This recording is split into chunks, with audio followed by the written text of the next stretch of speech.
Бул жолу да акыйкатчыны шайлоодо мыйзам бузуу катталды. Анткени талапка ылайык жогорку кызматка аттангандар кыргыз тесттен өтүшү керек болчу. Бирок тилекке каршы бул ирет дагы акыйкатчылыкка аттанган талапкерлер кыргыз тесттен өткөн жок деген пикирди жарандык активисттер айтып чыгышты.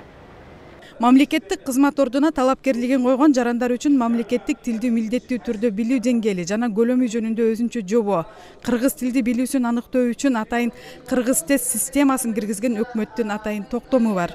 Бул токтом Кыргызстандын акыйкатчысын шайлоодо аткарылган жок. Белгиленген талаптарга ылайык келеткен жогорку кеңештин жыйынынан каралсын деген чечим чыгып алат да.